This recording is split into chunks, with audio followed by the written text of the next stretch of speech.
6 to 12th வரைக்கும் இருக்கிற பாரதிதாசன் பற்றிய குறிப்பு தான் பார்த்துட்டு இருக்கோம். தமிழ் ஒளின்றவர் பாரதிதாசனுடைய மாணவர். பாரதியாரினுடைய கவி மரபு வழித்தோன்றலாகவும் பாரதிதாசனுடைய மாணவராகவும் இருந்தவர் யாருன்னா தமிழ் ஒளி. இது ஒரு கேள்வியா இருக்கு, நல்ல ஞாபகத்தில் வச்சுக்கோங்க. பாரதிதாசனுடைய மாணவர் யாரு? தமிழ் ஒளி. தமிழ் ஒளியினுடைய ஆசிரியர் யாரு? பாரதிதாசன். இவர் யாருடைய கவிதைகளை பின்பற்றினார் அப்படின்னா பாரதியாரினுடைய கவிதைகள். அதுக்கு அடுத்தது முக்கியமான விஷயம், புரட்சி கவி பாரதிதாசனால் எழுதப்பட்டது. இந்த புரட்சி கவி எந்த நூலை தழுவி எழுதப்பட்டது? இது ஒரு தழுவல் நூல். இதுதான் முக்கியமான விஷயம். புரட்சி கவிங்கிறது ஒரு தழுவல் நூல். வடமொழியில் எழுதப்பட்ட பில்கணியம் அப்படிங்கிற நூலை தழுவி தான் பாரதிதாசன் புரட்சி கவியை 1937 எழுதியிருப்பாரு. இது அதாவது புரட்சி கவி மொழிபெயர்ப்பு நூலா தழுவல் நூலாங்கிறது தான் கேள்வி. நல்லா ஞாபகம் வச்சுக்கோங்க. மொழிபெயர்ப்பு நூலா வேற மொழியில இருக்கக்கூடிய நூலை அப்படியே மொழிபெயர்க்கிறதா மொழிபெயர்ப்பு நூல். தழுவல் நூல்னா வேற மொழியில இருக்கக்கூடிய நூலை தழுவி எழுதுறது. தழுவி எழுதுனா அதுல இருக்கக்கூடிய கருத்துக்களை மட்டும் எடுத்துட்டு அவங்களுடைய மொழியில கொடுக்கறது தான் தழுவல் நூல். ஆக இந்த புரட்சி கவிங்கிறது ஒரு தழுவல் நூல். எந்த நூலை தழுவி எழுதினாரு? பில்கணியம்ங்கிற நூலை தழுவி 1937 எழுதினாரு. பில்கணியங்கிறது ஒரு வடமொழி நூல். ஓகே, நெக்ஸ்ட் பாருங்களேன்.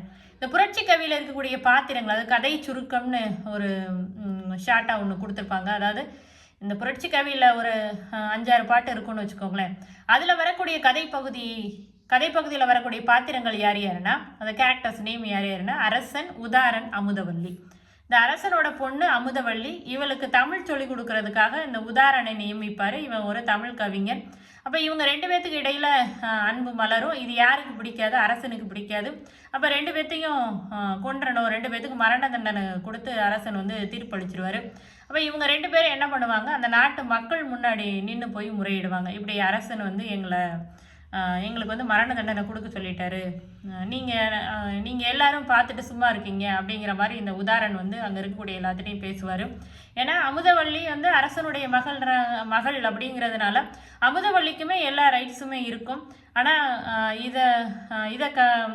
இதை மைண்டில் எதுவுமே வைக்காமல் அரசன் அமுதவல்லிக்குமே மரண தண்டனை கொடுக்குற மாதிரி கொடுத்துடணும் அப்படிங்கிற விஷயத்தை எதிர்த்து இந்த உதாரணம் அங்கே இருக்கக்கூடிய மக்கள்கிட்ட எல்லாம் பேசுவார். அந்த மக்களும் உதாரனுக்கு ஆதரவாக இவங்க 2 பேர்த்துக்கும் ஆதரவாக மாறி அரசனையே எதிர்ப்பாங்க.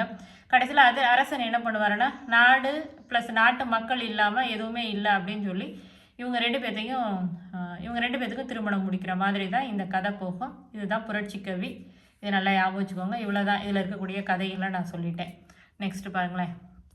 பாரதிதாசன் எழுதிய நூல்கள் என்னென்ன?